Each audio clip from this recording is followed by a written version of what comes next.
জাতীয়তাবাদী শিবিৰসমূহৰ কাৰণেতো বেয়া কথা আৰু কংগ্ৰেছ বিজেপি নেগুৰত ধৰি জাতীয়তাবাদ নহয়।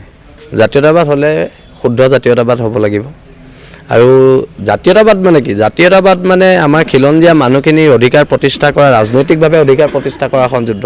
সেই যুদ্ধখনত হৰা জিকাটো ডাঙৰ কথা নহয়, কিন্তু নিজৰ সত্তাটোক প্ৰতিনিধিত্ব কৰাটো ডাঙৰ কথা।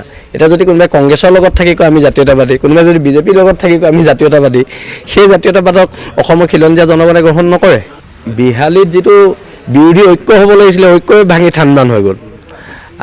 আমি আগৰ পৰাই কৈ আছোঁ যে বিৰোধী ঐক্য তেওঁলোকে কৈ থাকে, কিন্তু তেওঁলোকৰ বিৰোধী ঐক্যৰ মাজত আমি অসমৰ জনগণে অকল অনৈক্যহে দেখিছে।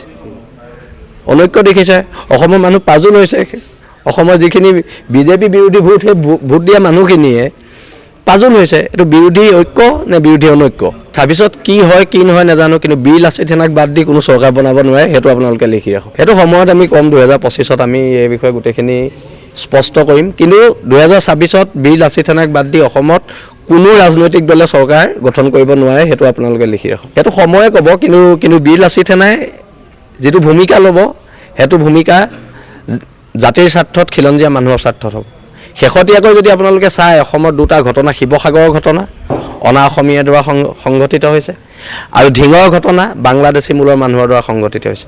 মানে আমাক বাংলাদেশীও মাৰিছে, আমাক অনা অসমীয়াও মাৰিছে। তাৰ বিৰুদ্ধে একত্ৰিত এখন সংগ্ৰাম হ'ব, কোনো কাৰণত আপোচ কৰা নহ'ব।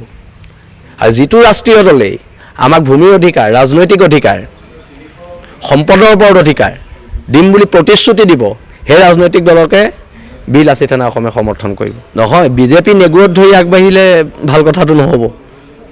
যদি নিজৰ দমত জিকি আহিলেহেঁতেন তেতিয়া আমি কথাটো সুকীয়া আছিল।